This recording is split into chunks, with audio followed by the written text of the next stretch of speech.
Selamat pagi, Bapak Ibu Saudara sekalian yang kasih Tuhan. Selamat datang, selamat beribadah. Mari kita akan siapkan hati kita memulai ibadah pada pagi hari ini.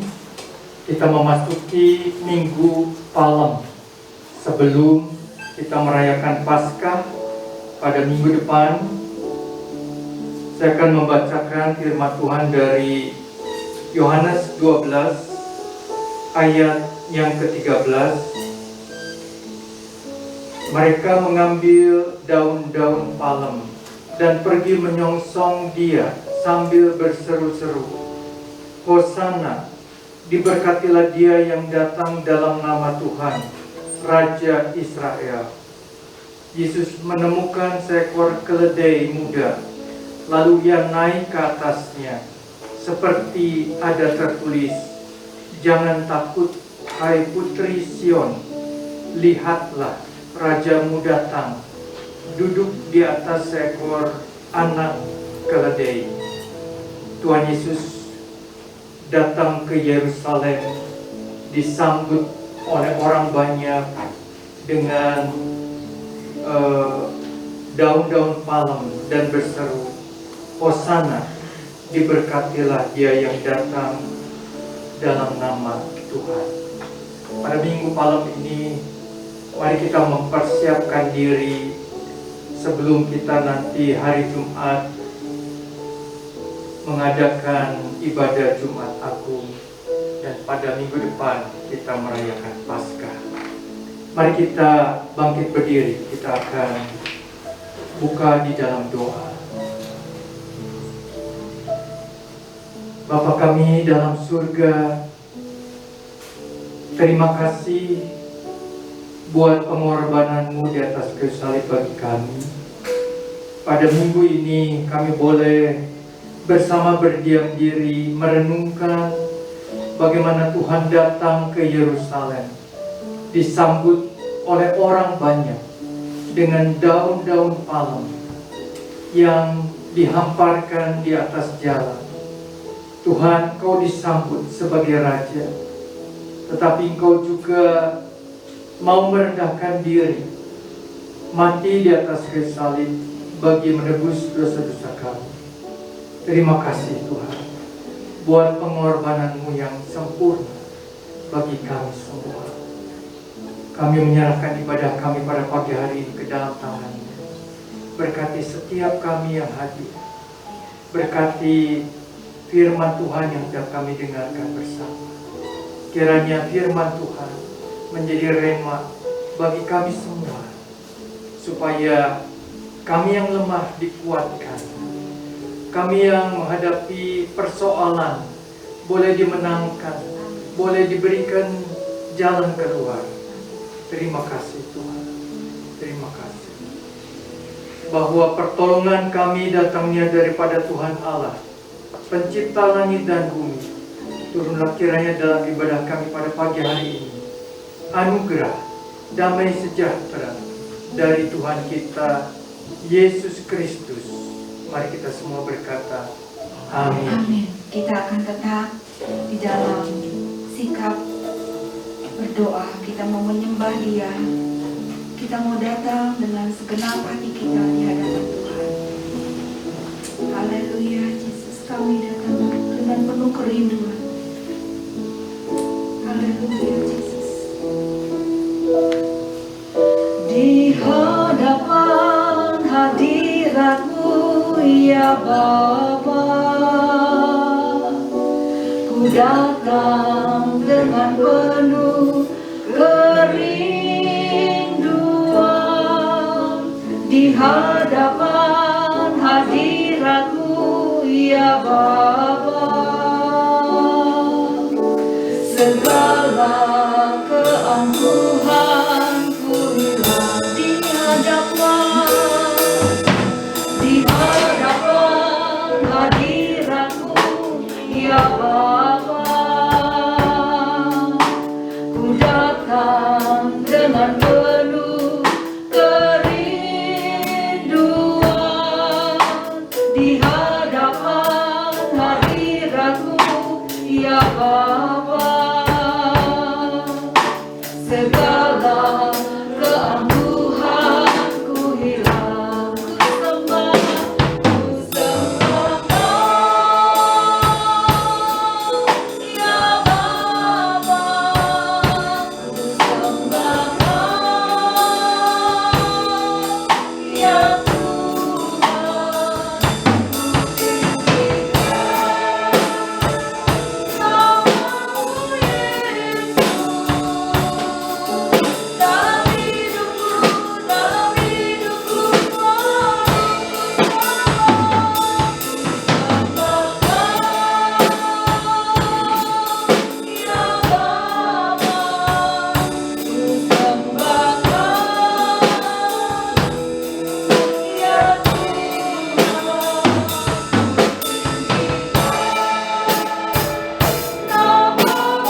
penuh dengan kerinduan.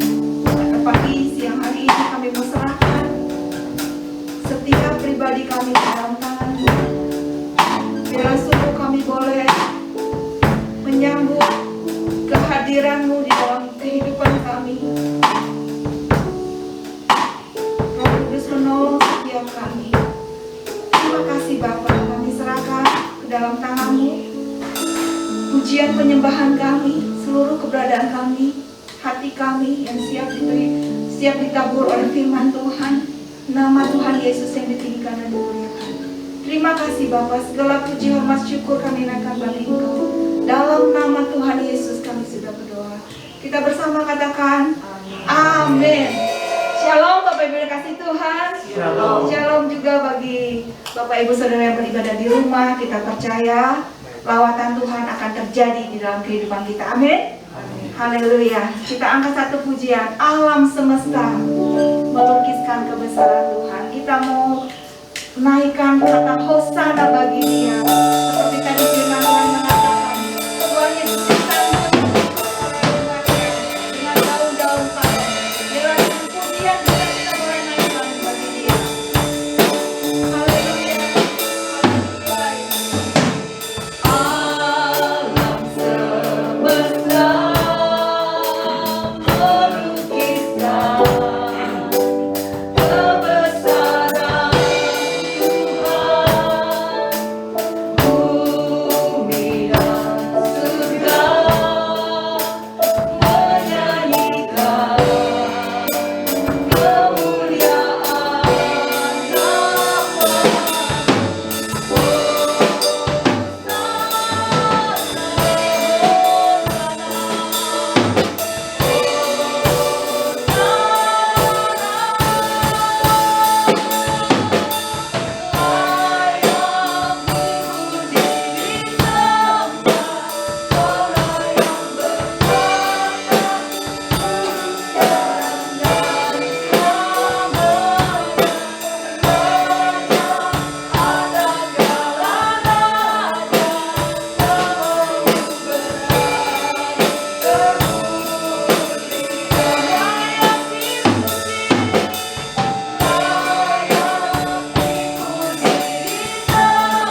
kita mau mempersiapkan hati kita untuk menerima kebenaran firman Tuhan.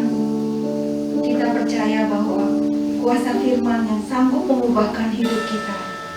Kita mau membuka hati di hadapan Tuhan. Haleluya.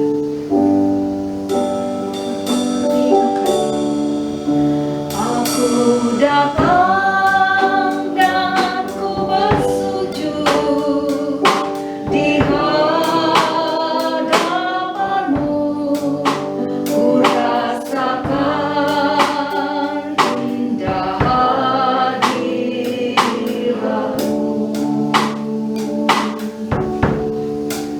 Telah ku buka mata hatiku dan seluruh jiwaku untuk ku nikmati firman-Mu.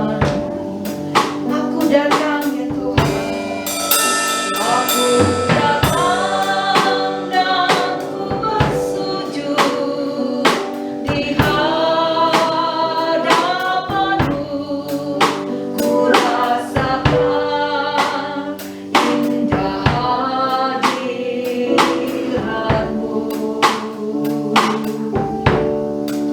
Telah ku buka mata hatiku dan seluruh jiwaku untuk ku nikmati firman-Mu. Firman-Mu, firman-Mu yang kuasa untuk mengubah sikap hati. Firman-Mu yang tegakkan di saat ku terjatuh. Penuhkanlah bencanaku dengan air sumur-Mu. Ku haus akan firman-Mu, firman-Mu Tuhan.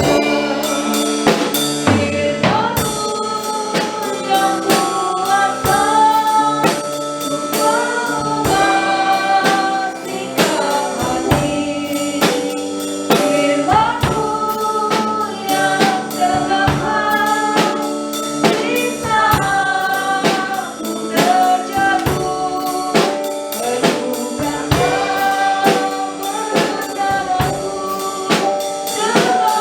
air sumur-Mu.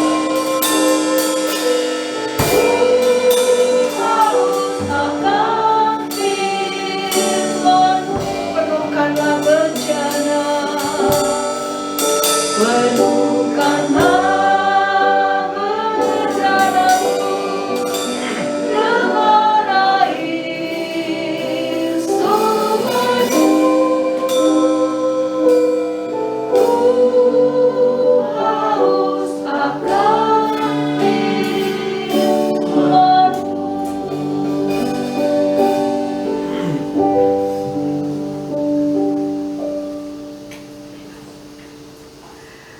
Sekali lagi ya Tuhan, kami mengucap syukur untuk segala kebaikan serta anugerah yang Engkau percayakan bagi setiap diri kami untuk kami kelola, kami kembangkan. Karena kami percaya ini adalah sebuah kehormatan untuk setiap diri kami. Dan kalau pagi hari ini Tuhan, kami boleh berjumpa satu dengan yang lain dengan kesehatan serta anugerah baru daripada Tuhan, kami sangat bersyukur. Oleh karena itu, kami siap untuk kembali Tuhan berkati. Berikan kami kekudusan dengan telinga kami, dengan hati kami secara khusus ya Tuhan. Ketika kami boleh mendengar kebenaran firman-Mu, Tuhan berikan kami telinga yang siap untuk mendengar dan mendengarkan secara khusus suara Tuhan. Dan kami boleh diberikan hati yang boleh terus Tuhan perbarui, sehingga ketika firman boleh disampaikan, kami tidak kembali pulang menjadi manusia-manusia yang sama, tetapi kami boleh menjadi satu pribadi yang berbeda, yang siap untuk menyambut Jumat Agung dan juga Paskah sebagai satu ucapan syukur. Kami ada pagi hari ini karena karya daripada penebusan dari Tuhan. Terpujilah namamu Tuhan Yesus, berkati setiap diri kami, secara khusus berkati hamba-Mu yang akan menyampaikan isi hati Tuhan. Terpujilah namamu di dalam Kristus Yesus Allah yang hidup. Kami siap diberkati. Kita yang siap diberkati, mari kita katakan amin.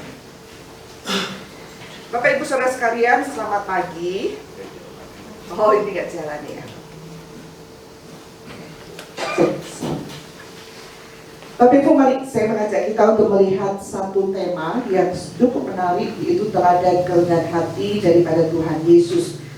Saya tidak menuliskan di layar, begitu ya, tetapi saya berharap Bapak Ibu bisa membuka handphonenya dan kuatkan hati untuk tidak melihat ke kiri, ke kanan, ke atas, ke bawah. Barangkali ada WA masuk, tetapi kita akan melihat ada beberapa bagian daripada firman Tuhan. Firman Tuhan pada pagi hari ini diambil dari Yohanes pasal yang ke-13, ayat yang pertama sampai ke-17. Tetapi Bapak Ibu, saya tidak mengajak kita untuk membaca secara keseluruhan. Kita akan membaca ayat yang ke-5, kemudian yang ke-6, selanjutnya ayat yang ke-12 sampai ke-15. Kalau Bapak Ibu sudah menemukan kedua bagian ini, saya undang untuk bangkit berdiri. Mari kita membaca bersama-sama. Demikian juga yang di rumah, tolong siapkan Alkitabnya. Kita akan membaca bersama-sama sebagai sebuah penghormatan kepada Tuhan Yesus kita. Ayat yang keempat dan kemudian kelima, mari kita membaca 2-3. Lalu bangunlah Yesus dan menanggalkan jubahnya. Ia mengambil sehelai kain lenan dan mengikatkannya pada pinggangnya. Kemudian ia menuangkan air ke dalam sebuah basi dan mulai membasuh kaki murid-muridnya, lalu menyekanya dengan kain yang terikat pada pinggangnya itu. 12. Sesudah ia membasuh kaki mereka, ia mengenakan pakaiannya dan kembali ke tempatnya. Lalu ia berkata kepada mereka, mengertikah kamu apa yang telah kuperbuat padamu? Kamu menyebut aku guru dan Tuhan, dan katamu itu tepat, sebab memang akulah guru dan Tuhan. Jadi jikalau aku membasuh kakimu, aku yang adalah Tuhan dan gurumu, maka kamu pun wajib saling membasuh kakimu. Sebab aku telah memberikan suatu teladan kepada kamu, supaya kamu juga berbuat sama seperti yang telah kuperbuat kepadamu. Satu kali lagi, 17. Jikalau kamu tahu semua ini, maka berbahagialah kamu jika kamu melakukannya. Kata kamu kita ganti dengan kata saya. Ayat 17, 3, 2, 3. Jikalau saya tahu semuanya ini, maka berbahagialah saya jika saya melakukannya. Amin. Silakan duduk. Berbahagialah setiap diri kita yang bukan hanya membaca, merenungkan, terlebih setiap diri kita yang mau menyimpan dan melakukan firman ini dalam keseharian kita. Oke, boleh tolong ditayangkan? Bisa? Saya? Bapak Ibu, kalau kita perhatikan judul daripada renungan kita pada sore hari ini sebelum kita memasuki Paskah, yaitu teladan kerendahan hati daripada Tuhan Yesus. Satu tema sekaligus satu judul khotbah yang berhubungan dengan kerendahan hati. Kalau kita pikir-pikir gitu ya, semakin kita pikirkan semakin dalam, semakin kita sadar bahwa tema-tema seperti ini itu adalah tema-tema yang dihindari oleh sebagian besar orang Kristen. Dan barangkali saudara, ya barangkali pada pagi hari ini ada di antara kita yang merasa gitu ya, kerendahan hati kita sudah bisa bayangkan seperti apa. Tetapi saudara, perasaan seperti itu adalah satu perasaan yang sangat wajar, satu perasaan yang sangat manusiawi. Mengapa saya mengatakan sangat manusiawi? Karena saudaraku, bersikap merendahkan hati itu membutuhkan suatu pengorbanan. Betul tidak? Kita harus berkorban yang namanya ego kita, betul? Kita harus mengorbankan yang namanya harga diri kita. Kita harus mengorbankan satu kesempatan yang barangkali kita harus mendapatkan satu posisi yang tinggi, dan kita harus merelakan itu diberikan kepada orang lain. Saudara, tidak semua orang, tidak semua pribadi, tidak semua kelompok suka dengan kondisi seperti ini. Bapak Ibu Saudara sekalian, kami sejak 4 tahun yang lalu pensiun diri dari GKI Anugerah karena Tuhan memberikan sebuah panggilan yang spesial, yaitu untuk melakukan pemuritan. 2 tahun setelah kami meninggalkan Anugerah, ada satu gereja di belakang, yaitu gereja Tionghoa. Kalau saudara tahu, itu gereja sudah 40 sekian tahun dan meminta kami untuk melakukan pembenahan di dalamnya. 2 tahun cukup, dan kami kemudian melepaskan kesempatan itu. Dan setelah itu kami merintis satu pelayanan pemuritan online. Kenapa? Karena hati kami melihat selama kurang lebih 12 tahun bahwa tempat yang paling efektif untuk melakukan sebuah perubahan yang signifikan.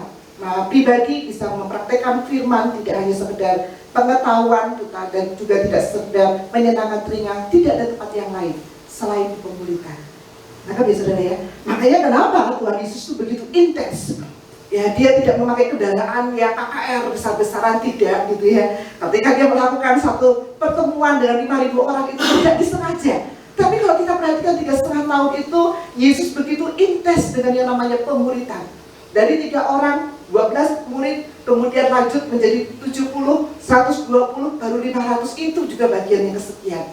Tapi dia intens dengan 3 orang dan juga 12 murid. Dan Bapak Ibu, itulah yang kami tangkap dengan iman, kami melepaskan semua gitu ya. Jaminan bahwa kami hidup selama 17 tahun di anugerah itu, kami tidak pernah kekurangan, ketakutan dengan keuangan.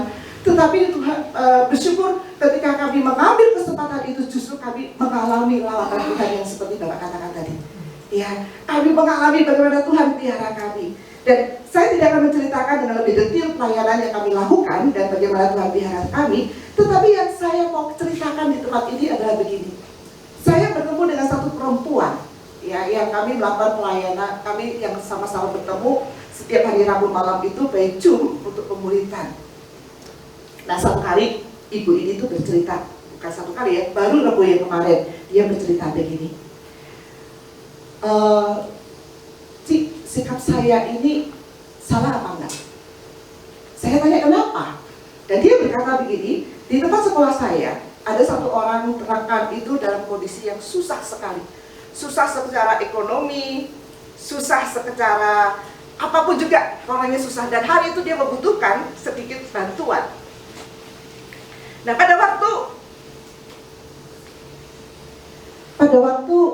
orang teman kami itu kesulitan, ada satu rekan itu mencoba untuk mengkoordinir kami untuk memberikan sumbangan kepada orang ini. Dan saya tergerak untuk mengambil bagian itu.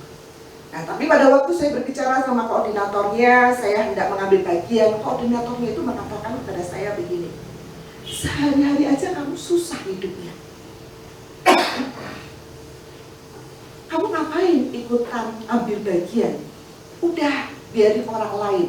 Wah, pada waktu saya mendengar itu, saya begitu jengkel, saya begitu marah. Dan menurut Bapak Ibu, kalau kita lihat dari situasi yang ada terjadi pada waktu itu, sebenarnya wajar nggak kalau perempuan ini merasa jengkel dan marah? Boleh nggak? Boleh. Kenapa boleh? Kenapa? Terhina, betul. Memang dia susah. Memang dia hari itu kekurangan. Dan memang kalau dia diragukan oleh koordinator itu, barangkali dia takutnya berhutang gitu kan. Itu adalah sesuatu yang sangat-sangat wajar. Tapi Bapak Ibu, kalau kita perhatikan, apakah sikap seperti ini yang Tuhan inginkan? Memang kita tidak bisa melarang orang lain berkomentar tentang diri kita, betul? Ya, kita juga tidak bisa mengemukakan seberapa besar kesulitan kita dan cara kita ketika kita mencoba untuk merepresentasikan kasih Tuhan kepada orang lain. Kita tidak bisa mengatur pola pikir orang itu untuk melihat diri kita dan melihat cara kita. Tetapi Bapak Ibu, sikap yang reaktif ini yang perlu kita waspadai. Ya, sikap yang reaktif seperti ini tanpa kita sadari, Bapak Ibu, kita itu kebalikan ke satu natur dosa kita yang lama, yaitu apa? Tidak mau direndahkan oleh orang lain. Betul? Ya. Kita tidak mau direndahkan orang lain. Hati-hati dengan yang namanya harga diri, hati-hati yang namanya dengan ego, hati-hati dengan yang namanya kesombongan, hati-hati yang namanya ingin ditempatkan di tempat yang lebih utama dibandingkan dengan orang lain.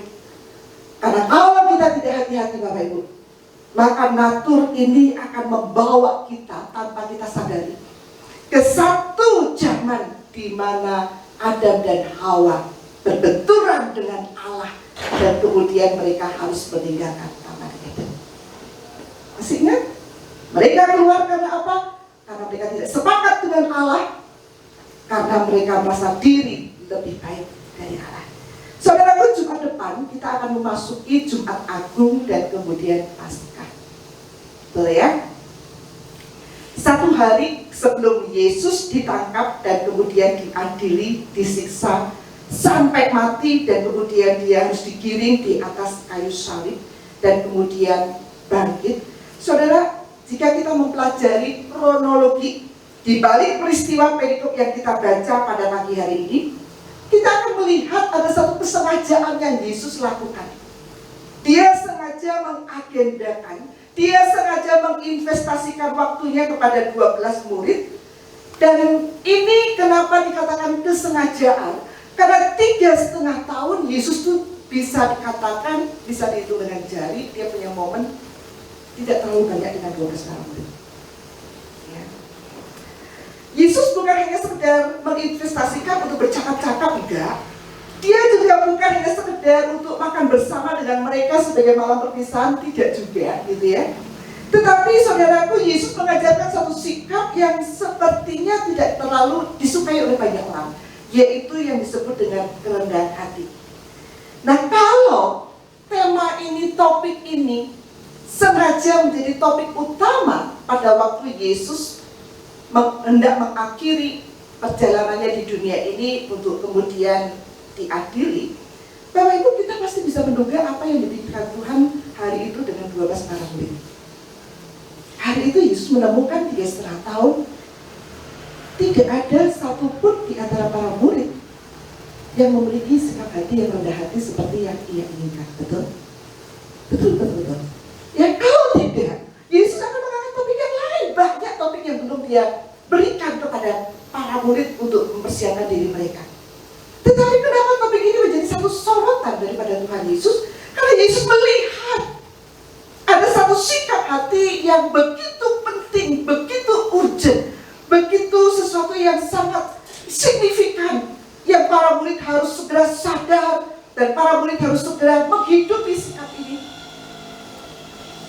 Karena saudaraku, dari sisi waktu, silakan slide berikutnya, Yesus memang sudah tahu pada hari itu bahwa waktunya tidak akan lama lagi. Kalau kita perhatikan di ayat yang pertama, Yesus tahu dirinya sebentar lagi akan meninggalkan para murid.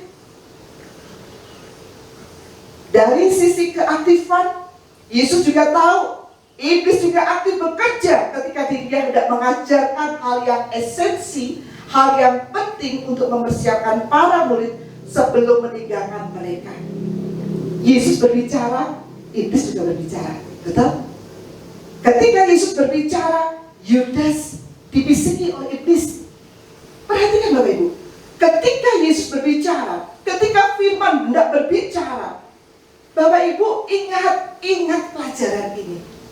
Iblis itu tidak akan tinggal diam, dia akan juga bekerja, dia akan berbicara, dan kalimat-kalimat yang ia bicarakan, kita bisa belajar dari peristiwa ini, adalah satu kalimat-kalimat yang tanpa disadari kembali oleh Yudas, membuat dia tidak bisa fokus pada momen yang Yesus bentuk pada malam hari itu, tetapi justru dia fokus kepada diri sendiri, self-minded, yang memikirkan keuntungan diri sendiri. Dan kita tahu ending daripada sikap daripada Yudas ini, dia kemudian menggantung diri dan dia mati mengerikan.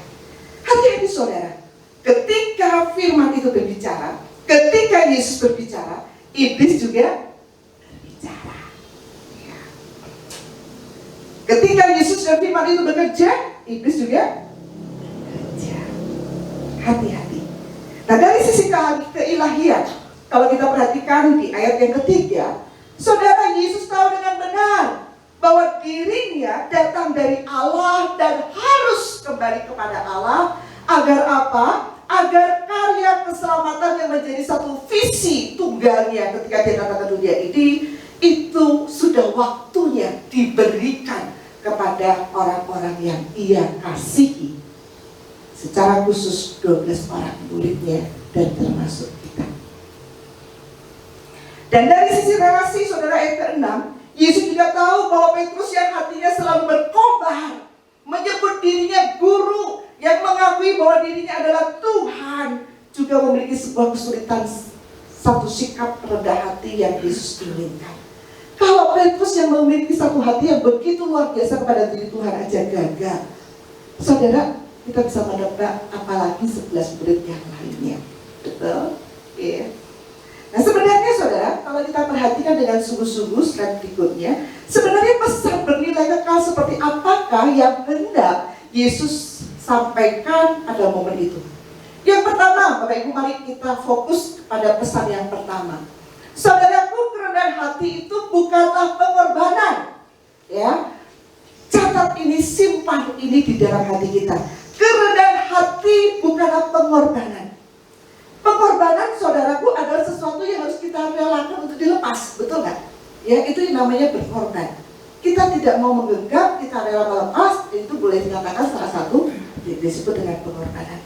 Saudaraku, kerendahan hati dengan merendahkan diri, melepaskan yang mulia dan yang hina. Kalau kita lihat daripada kehidupan daripada Tuhan Yesus, sebenarnya Bapak Ibu, itu sesuatu yang kalau kita kenakan satu jubah keadilan itu gak adil buat Tuhan kita, betul nggak?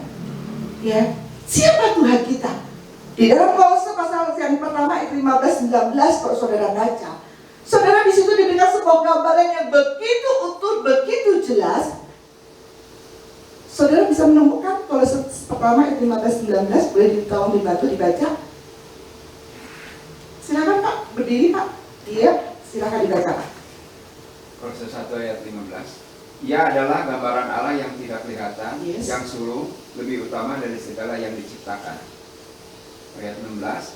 Karena di dalam Dialah telah diciptakan segala sesuatu yang ada di sorga dan yang ada di bumi, yang kelihatan dan yang tidak kelihatan, baik singgasana maupun kerajaan, baik pemerintahan maupun penguasa. Segala sesuatu diciptakan oleh Dia dan untuk Dia. Ayat 17. Dia ada terlebih dahulu dari segala sesuatu dan segala sesuatu ada di dalam Dia. Ialah kepala tubuh, yaitu jemaat. Ialah yang sulung, yang pertama bangkit dari antara orang mati, sehingga Ia yang lebih utama dalam segala sesuatu. Ayat 19. Karena seluruh kepenuhan Allah berkenan diam di dalam Dia. Amin, puji Tuhan. Bapak Ibu saudara sekalian, kalau kita bicara tentang jubah keadilan, Bapak Ibu, tidak adil buat Tuhan, betul, untuk bersikap merendahkan diri pada hari itu, merendahkan hatinya pada hari itu untuk membersihkan kaki para murid. Bukan harusnya para murid yang melakukannya, betul? Kalau para murid tidak mau melakukannya, lalu mereka menempatkan diri di posisi yang mana? Sedangkan firman Tuhan dengan jelas mengatakan di dalam kitab Kolose bahwa Ia adalah gambaran Allah yang tidak kelihatan, yang sulung. Sebelum mereka ada, sebelum para murid ada, sebelum dunia ini ada, Yesus sudah ada bersama dengan Allah. Dan Dia bukan hanya dikatakan yang sulung, tetapi Dia juga dikatakan bahwa Dia adalah pribadi yang ada, yang adalah pemimpin daripada kepala tubuh, yaitu daripada jemaat. Bapak Ibu, bahkan di sini dikatakan bahwa kepenuhan Allah juga ada diam di dalam Dia.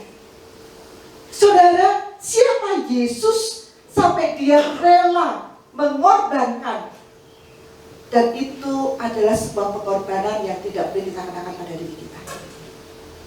Bukan hanya itu, 2 Korintus pasal 5 ayat 21 di situ dikatakan, Dia yang tidak mengenal dosa telah dibuatnya menjadi dosa karena kita, supaya apa? Supaya di dalam Dia kita dibenarkan oleh Allah. Saudara, pada waktu kita membaca dua bagian ini saja, saya tidak tahu apa yang saudara bayangkan. tidak suka dengan kerendahan hati, karena kerendahan hati adalah pengorbanan. Saudara sadar, kerendahan hati yang dituntut oleh Tuhan itu bukan pengorbanan. Itu adalah sesuatu yang memang harus kita lakukan, betul? Kalau itu Yesus lakukan, dia tidak berhak, tidak usah, tidak perlu melakukannya. Kenapa? Karena dia adalah pribadi yang tidak berdosa. Dia adalah pribadi yang tidak perlu melayani diri kita. Dia pribadi yang tidak perlu mengorbankan apapun untuk diri kita. Dan kalau ia melakukannya, berarti saudara, betapa berharganya diri saudara dan juga saya. Saudara, kerendahan hati bukanlah pengorbanan. Ini adalah sesuatu yang layak kita lakukan. Kalau Yesus mau melakukannya untuk diri kita, pesan pertama yang hendak Yesus tekankan hari itu kepada para murid, mereka pasti bisa melakukannya. Kalau mereka ingin menjadi satu pribadi yang somebody, gitu ya, pribadi yang ada, pribadi yang kita katakan ada sesuatu di dalam diri pribadi itu, saudara, dia harus melakukannya. Kita harus melakukannya. Kenapa? Karena kalau kita tidak melakukannya, apa yang diminta, apa yang dipesan oleh Yesus ini, saudaraku, kita ini nothing. Kita punya ego, kita punya harga diri, kita pengen ditempatkan di tempat yang terutama. Bapak, Ibu, Saudara sekalian, berapa lama semua itu bisa bertahan? Tanpa Yesus tidak akan bertahan lama, betul atau betul? Kita ini nothing, saudara. Kita ini bukan apa-apa dan bukan siapa-siapa. Dan kalau hari itu Yesus melakukan satu sikap, satu pekerjaan yang membuat dia harus merendahkan diri dan kemudian mengajarkan hal itu kepada para murid, Yesus tahu mereka membutuhkan sikap ini ketika Yesus akan meninggalkan mereka. Saudara, saya kemarin mendengarkan satu PA yang sangat menarik ya. Satu PA itu menyinggung satu pesan begini. Sebenarnya kita hidup di dunia ini untuk siapa sih? Untuk apa sih? Di dalam PA itu dijelaskan, saudara, kita ini hidup untuk kerajaan Allah, bukan? Kerajaan Allah yang mana? Kerajaan Allah rohani. Ketika kita menempatkan Yesus dan mengakui Yesus sebagai Raja, dan kita hidup untuk Yesus, saudara, kerajaan rohani itu sudah terbangun tanpa kita sadari di dalam keseharian kita. Dan kalau memang itu, saudara, maka saudara, kita ini harusnya sadar tempat di mana kita itu berada. Saudara, satu kali pernah sekolah BPK Jakarta itu mengundang saya untuk menyampaikan satu penutupan di retreat SMA. Pada waktu itu diadakannya di Puncak. Waktu itu belum COVID ya, saudara. Pada waktu saya terima telepon itu, dalam proses kami berbicara itu, Bapak Ibu Saudara sekalian, saya sudah membayangkan perjalanannya dari Popo, pas saya di TKI. Saya membayangkan saya harus melewati satu perjalanan yang cukup panjang, dan kemudian saya butuh waktu kurang lebih sekitar 2-3 jam untuk mencapai tempat retreat itu. Saudara, belum juga selesai mereka berbicara, saya sudah memutuskan di dalam angan saya bahwa saya akan menolak tawaran ini. Bapak Ibu, itu adalah sebuah penyesalan dan kebodohan yang seumur hidup saya lakukan, yang membuat saya malu kalau berbicara tentang kerendahan hati. Betapa sombongnya saya, betul tidak? Sampai-sampai saya berani menolak satu pekerjaan yang merupakan satu pekerjaan yang tidak saya lakukan sebenarnya untuk dia. Dan betapa sombongnya saya sampai saya berani berhitung-hitungan dengan dia. Sedangkan saya tahu ada kurang lebih sekitar 300 anak di tempat itu yang membutuhkan satu sentuhan terakhir untuk mereka diteguhkan imannya sebelum mereka kembali ke rumah mereka. Dan saudara, saya semakin malu ketika saya diingatkan saya ini hidup untuk siapa. Dan kalau hal seperti itu saja saya anggap itu sebuah pengorbanan. Saudara, apakah saya layak untuk melakukannya? saya hidup untuk kerajaan Allah. Saudara katakan pada diri sendiri, kalau hari ini saudara bisa menangkap pesan ini, katakan saudara, kerendahan hati, melepas ego, melepaskan posisi. Dan kalau itu Tuhan minta, Bapak Ibu Saudara sekalian, itu bukan pengorbanan, betul? Memang harusnya kita lakukan. Hal yang kedua yang perlu kita perhatikan adalah kerendahan hati saudara adalah sebuah ekspresi kehidupan baru. Kenapa saya memilih kalimat ini? Karena saya memperhatikan sangat menarik sekali. Saudara pernah melihat proses pengalengan? Tahu saudara pengalengan ya? Ya, kaleng wadah itu kalau mau dipakai pasti bersihin, betul nggak? Ya, saudara kalau seandainya saudara pulang, kemudian saudara mulai mengumpulkan gitu ya, mika-mika gitu ya, kemudian saudara mulai kumpulin, saudara mulai ambil lap, mulai bersihin. Kemudian orang yang di rumah itu bertanya, begini, Popo, ya, suamiku, istriku gitu ya, kamu sudah apa sih? Enggak, saya sudah membersihkan nih, membersihkan semua ini supaya tidak kotor gitu ya. Terus kemudian esoknya saudara ditanya lagi, kamu lagi apa? Iya, ini saya bersihin gitu ya, ini supaya rapi, saya bersihin. Kan dalam waktu beberapa jam juga berdebu. Dan kemudian kalau sudah bersih mau diapain? Ya nanti dibersihin lagi, gitu loh, dibersihin lagi. Supaya apa? Supaya tidak kotor dan enak dilihat. Bapak Ibu, kalau seandainya satu hari gitu ya, saudara melakukan itu terus menerus dan ditanya seperti itu, jawabannya seperti itu. Maaf dikata, salah nggak kalau orang di rumah kita mengatakan diri kita itu sudah mulai nggak waras? Saudara, pada waktu kita membersihkan, pasti kita punya tujuan, betul nggak? Ya, kita punya tujuan. Kenapa? Karena proses daripada pensterilan, proses daripada pengkudusan, proses pembersihan. Saudara, Petrus tidak terlalu mengerti pada waktu Yesus mengatakan bahwa engkau tidak terlalu mengerti dengan apa yang aku lakukan pada hari itu, gitu ya.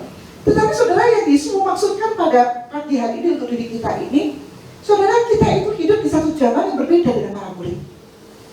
Mereka hari itu belum mendapatkan Roh Kudus, betul? Mereka tidak mengerti itu wajar. Tetapi hari ini kita hidup di zaman yang penuh dengan anugerah. Ada Roh Kudus di dalam diri kita. Roh Kudus yang menghadirkan Yesus di dalam diri kita, yang membuat seharusnya kita tahu, kita bisa menangkap pesan Yesus dan tahu apa yang Dia lakukan hari itu untuk diri kita. Dan kalau kita dibersihkan melewat karya daripada kematiannya, kebangkitannya, Bapak Ibu, Yesus punya tujuan, betul nggak?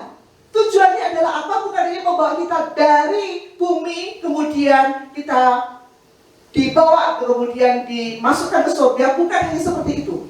Atau barangkali membawa kita, yang jelas kita akan masuk neraka kemudian dibawa ke surga, bukan itu juga. Bukan itu saudara. Tetapi tujuan daripada Yesus untuk mati dan kemudian Dia bangkit dengan satu tujuan adalah Dia ingin segera masuk kembali ke dalam diri kita. Kenapa? Karena pada waktu Dia bersama dengan para murid, Dia terikat dengan manusia jasmaninya, Dia tidak bisa masuk ke dalam diri kita, bukan karena Dia bukan adalah Allah, bukan. Tetapi di dalam keilahiannya Dia membatasi diri dengan satu tujuan untuk menggantikan hubungan dosa kita. Tetapi saudara, pada waktu Dia nanti ada di atas kayu salib dan kemudian Dia dibangkitkan, Dia punya satu tujuan, cuma satu, yaitu apa? Segera masuk ke dalam diri kita lewat Roh Kudus. Dan dampaknya apa saudara? Dampaknya seperti tadi kita membersihkan banyak sekali wadah-wadah itu, pasti kita punya tujuan. Betul? Tujuannya apa? Saudara, wadah ini dikenal utamanya mikanya atau telurnya? Luarnya atau isinya? Isinya lah, betul kan? Kalau saya membawa ini, saudara, ini adalah madu organik. Saudara tahu ini botol apa? Nggak jelas tahu kan jenisnya apa, gitu kan? Kita nggak pusingin ini jenisnya apa. Yang kita pusingin dalamnya apa, betul nggak? Dan kalau ini isinya madu, saudara, ini boleh nggak saya katakan bahwa ini isinya sirup? Bu, ini isinya apa, Bu? Madu. Ini bukan sirup. Nangkep saudara? Nah, sama juga dengan apa yang Yesus berikan, Yesus kerjakan pada malam hari itu. Dia tidak menitipkan satu pesan yang begitu mulia untuk para murid. Bahwa sebentar lagi Dia akan pergi, Dia akan ditangkap, diadili, disiksa, harus naik ke atas kayu salib, yang seharusnya para muridnya harus tempat itu, dan kemudian dia akan mati di sana, dan setelah itu dia akan bangkit dengan satu tujuan, ada apa? Supaya para murid hari itu dikenali oleh orang karena ada isi yang berbeda di dalam diri mereka dibandingkan dengan manusia yang lainnya. Dan pertanyaannya saudara, apakah kita mampu? Kenapa? Saya mencatat di bagian ini saudara, di dalam Ibrani 13 ayat 5 dikatakan bahwa aku sekali-kali tidak akan membiarkan engkau dan aku sekali-kali tidak akan meninggalkan engkau. Harapan Yesus apa saudara? Para murid termasuk kita dapat menikmati ada waktu dia tinggal di dalam diri kita. Roh Kudus mematahkan hidup kita untuk supaya kita boleh berpegang kepada janjinya. Harapan Yesus cuma satu. Selama di dunia ini saudara, kita tidak perlu mengejar keselamatan itu karena keselamatan itu sudah kita terima. Amin. Kita cuma bisa mengerjakannya, itu bagian dari setiap diri kita. Mengerjakan bukan untuk menyempurnakan apa yang sudah Yesus kerjakan, tetapi belajar sedikit demi sedikit untuk boleh menikmati satu relasi yang Yesus sudah persiapkan, yang membuat diri kita satu hari bisa menjadi satu pribadi yang merdeka, yang lepas, yang tidak pernah khawatir apapun, satu pribadi yang tidak perlu menuntut diri untuk sempurna karena kita sudah disempurnakan oleh Dia, tetapi satu pribadi yang sekaligus peka batasan-batasan ketika Yesus menginginkan sesuatu untuk kita lakukan. Itulah kerendahan hati. Kita butuh Dia. Kita tahu kalau kita ada sampai hari ini itu karena Dia, bukan karena kita. Saudara, saya akan mengakhiri renungan pada pagi hari ini dengan satu peristiwa yang baru saja saya alami. 2 minggu yang lalu papa saya meninggal dunia. Papa saya ada di kota Kediri, usia 86 tahun, 5 bulan dia dalam kondisi berbaring, dan 2 bulan terakhir tidak bisa bergerak, tidak bisa harus dibantu untuk mengubah posisinya. Dan kemudian bulan kemarin kurang lebih sekitar tanggal berapa ya, lupa saya, 17 gitu, Papa dipanggil oleh Tuhan. Yang saya mau ceritakan begini saudara, Papa saya adalah satu anak yang dilahirkan di zaman dulu yang mungkin, nggak tahu nih Pak Tim, mungkin Pak berapa Pak sekarang, 60, 70? 65 ya, berarti 20 tahun ya, 20 tahun perbedaannya dengan Papa. Tadi pada zaman itu tuh anak-anak masih dilahirkan dari orang-orang sana gitu ya, dari orang-orang Tiongkok, dan Papa saya itu salah satu yang dilahirkan oleh engkong tapi di Indonesia, tapi dengan orang tua yang dari sana. Nah, yang saya mau ceritakan begini Bapak Ibu, Papa saya itu tumbuh dengan banyak sekali kepahitan. Karena itu dia tidak bisa mengekspresikan cintanya seorang papa kepada anak atau kepada orang lain, ya, kepada siapapun dia nggak bisa. Oleh karena itu nggak heran 6 anak yang dilahirkan itu, 3 anak laki-laki itu hidup dengan penuh kepahitan, gitu ya. Dan mereka sebabnya dipaksa papa untuk mengulang masa lalunya, dan kemudian mereka harus bertumbuh dengan liarnya, gitu ya. Tetapi saya bersyukur sama Tuhan. Pada waktu saya diterima Yesus sebagai Tuhan dan Juru Selamat itu, saya pegang satu janji firman Tuhan yang Tuhan berikan dengan begitu jelas. Ketika satu orang diselamatkan, maka seisi rumah akan diselamatkan. Dan saya mengimani itu, saudara. Dan memang dengan anugerah Tuhan, keluarga saya dimenangkan. Dan kemudian setiap kali saya pulang sebelum papa sakit, 1 tahun setidaknya 2 kali saya usahakan untuk pulang.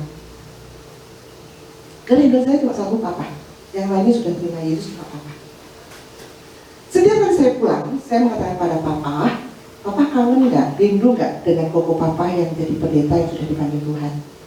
Saudara, papa punya koko, dia adalah pendeta yang merintis Gunung Wilis, yang pelayanan orang Kristen pedesaan di Gunung Wilis, ada 23 gereja dimenangkan, itu adalah rintisan dari paman saya. Nah, paman sudah dipanggil Tuhan, dan dia adalah koko satu-satunya buat papa saya. Saya mengatakan, Pak, rindu nggak? Papa saya selalu mengatakan, iya.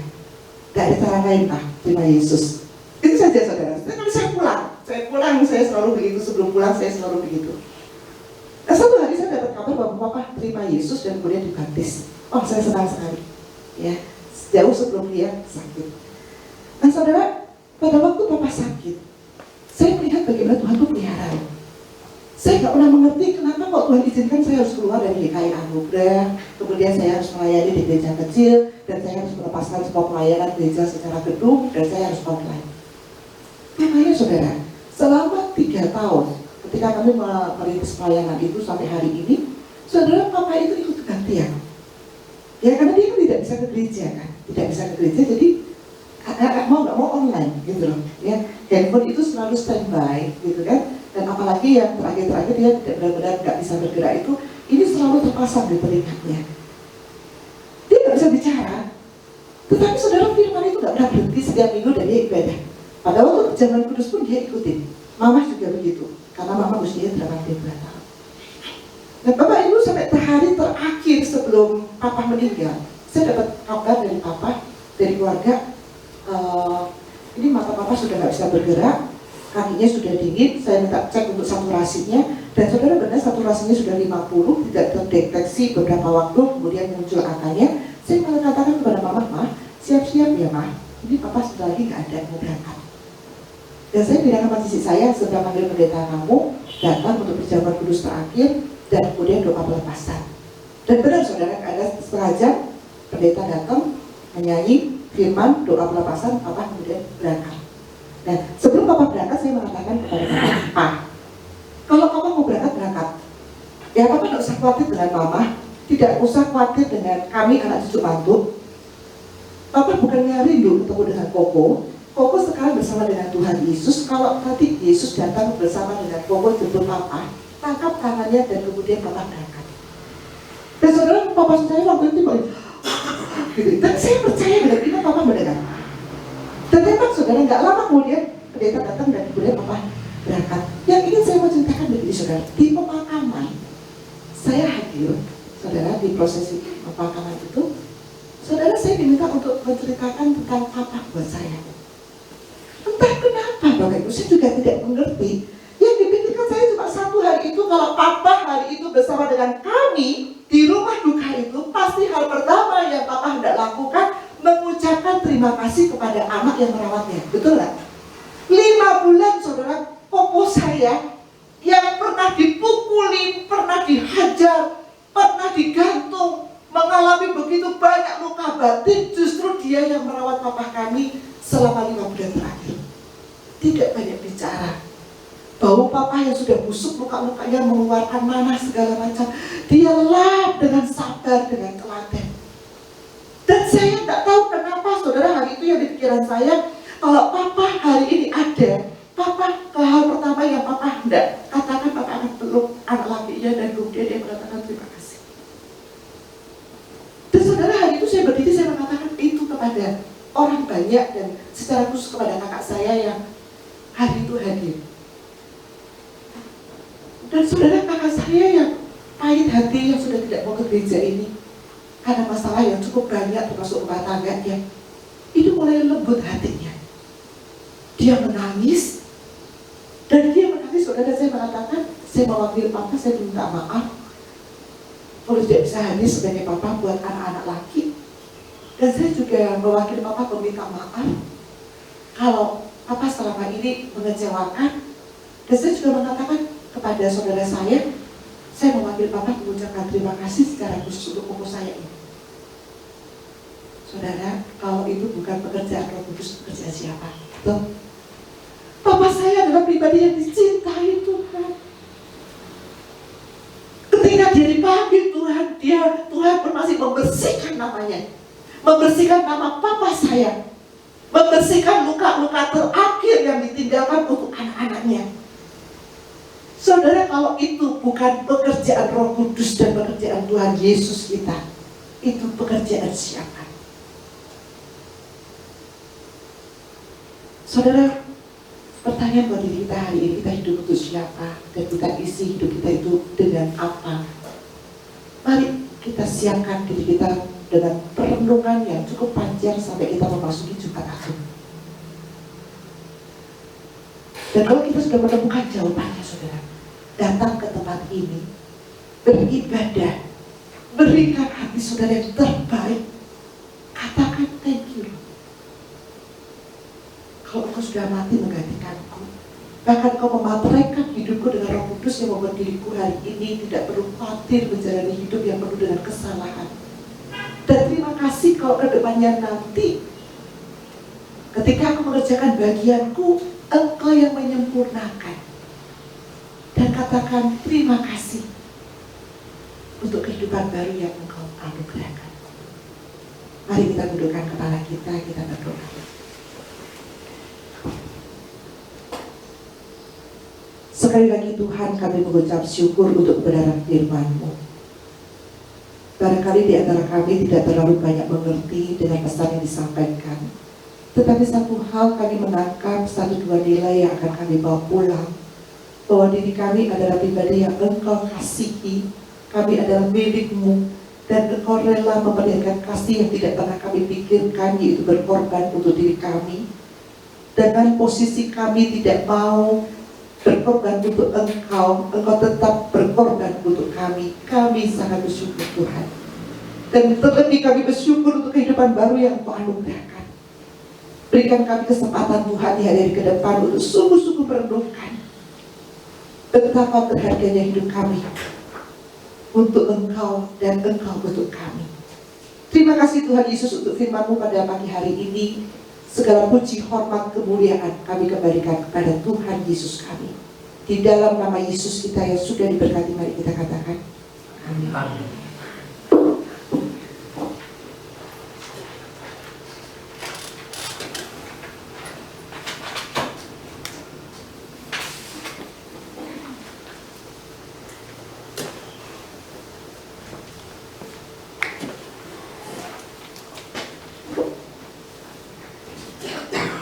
Puji nama Tuhan.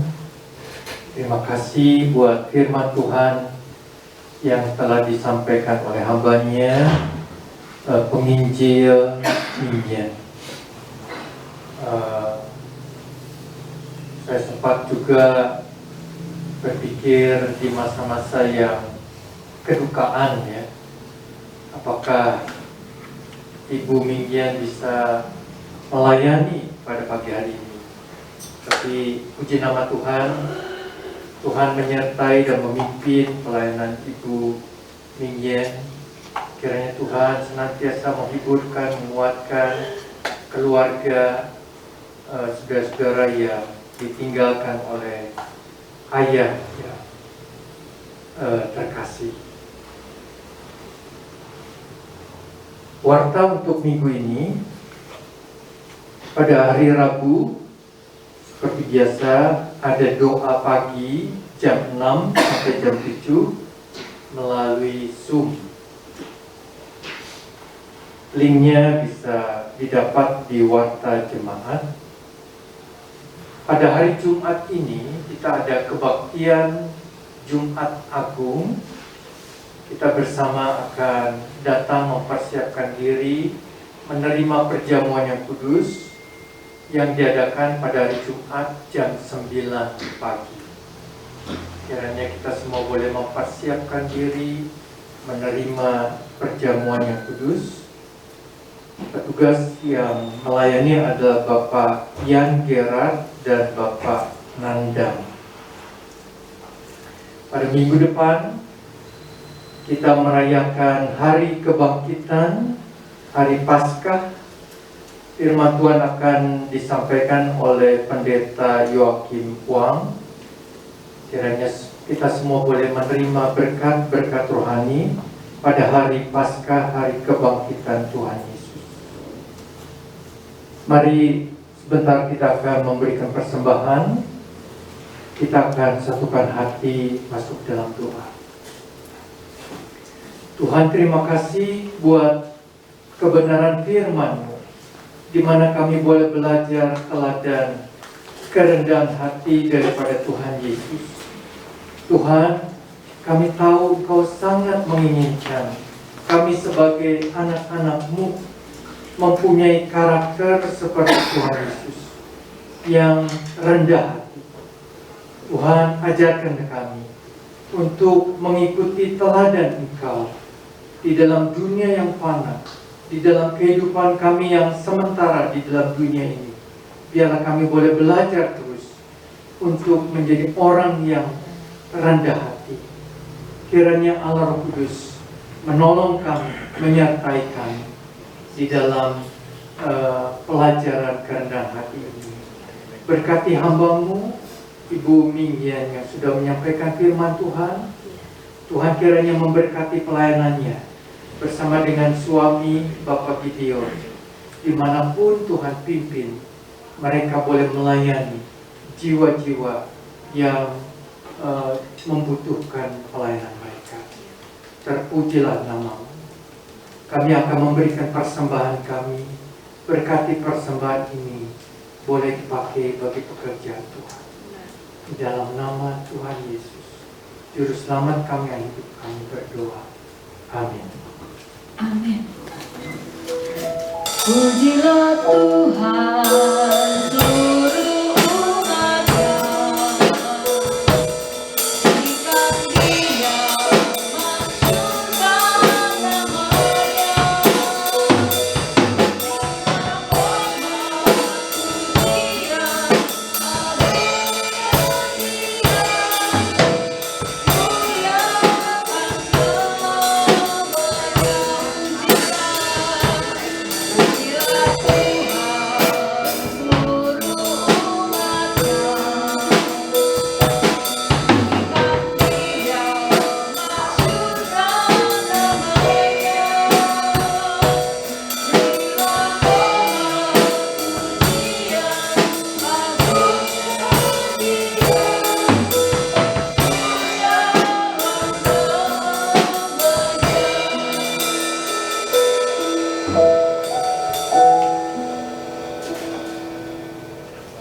Mari kita bangkit berdiri, kita akan akhiri ibadah kita dengan doa. Tuhan, terima kasih buat ibadah pada pagi hari ini. Terima kasih buat firman Tuhan yang telah disampaikan oleh hamba-Mu, meteraikan firman-Mu di dalam hati dan kehidupan kami. Juga kesaksian dari Bapak Freddy. Tuhan, berkati kesaksian ini boleh menggugah hati kami untuk terbeban melihat jiwa-jiwa yang membutuhkan Injil daripada Tuhan. Berkati pelayanan Bapak Gideon dan Ibu Mingyan, berkati keluarga mereka, kehidupan mereka, dan kiranya nama Tuhan ditinggikan, dipermuliakan. Berkati juga Bapak Freddy di dalam pelayanan, di dalam kehidupan. Berkati apa yang dia lakukan dan kerjakan bagi kemuliaan nama Tuhan. Kiranya Tuhan senantiasa memberikan pimpinan, penyertaan, dan hikmat akal budi. Tuhan, kami membawa persembahan kami kepadamu. Berkati persembahan ini boleh dipakai bagi pekerjaan Tuhan. Berkati juga pengerjaan perbaikan gedung gereja yang sedang dilakukan, supaya semuanya boleh berjalan dengan lancar dan tukang-tukang boleh mengerjakan dengan baik, ya Tuhan. Berkati juga ibadah Jumat Agung pada hari Jumat mendatang. Kiranya Tuhan siapkan hati kami. Kami semua boleh mengikuti ibadah dengan baik dan boleh mendapatkan berkat-berkat rohani daripada Engkau. Terima kasih Tuhan, kami mengingat di dalam doa bagi saudara kami yang dalam kelemahan tubuh. Kami berdoa bagi Bapak Lili yang besok akan kembali berobat ke Singapura di dalam pengobatan yang berlanjut. Kiranya Tuhan memimpin, menyertai perjalanan dan juga anak-anak yang mengantar, supaya pengobatan dan perawatan boleh berjalan dengan baik dan Pak Lili boleh kembali dengan selamat ke Bandung dalam kondisi yang sehat. Kami juga berdoa bagi Ibu Mimi di dalam pengobatan, perawatan yang dilakukan. Tuhan pimpin dan sertai sementara dia berada di Singapura di dalam pengobatan, supaya Ibu Mimi dikuatkan, dipulihkan, diberikan kesehatan kembali. Berkati keluarga yang menopang di dalam doa. Berkati juga Ibu Lili yang masih di dalam perawatan kesehatan. Kiranya Tuhan memulihkan, menyembuhkan kembali seperti semula. Apa yang masih lemah, apa yang masih belum normal, kiranya Tuhan menguatkan hatinya, membawa pemulihan. Terima kasih ya Tuhan. Berkati kami semua, keluarga kami, baik suami, istri, anak-anak kami, orang tua kami. Kami menyerahkan kehidupan kami ke dalam tangan-Mu, supaya kami boleh memancarkan kerendahan hati Kristus di dalam kehidupan kami. Dan Tuhan senantiasa memberikan kekuatan kepada kami menghadapi berbagai macam tantangan, persoalan yang kami hadapi. Saudaraku yang kekasih, terimalah berkat Tuhan. Kiranya kasih sayang dari Allah Bapa di surga, anugerah keselamatan dari Tuhan Yesus Kristus, dan pertolongan daripada Allah Roh Kudus menyertai saudara-saudara sekalian mulai saat ini sampai Maranatha. Tuhan Yesus datang kembali. Amin. Amin.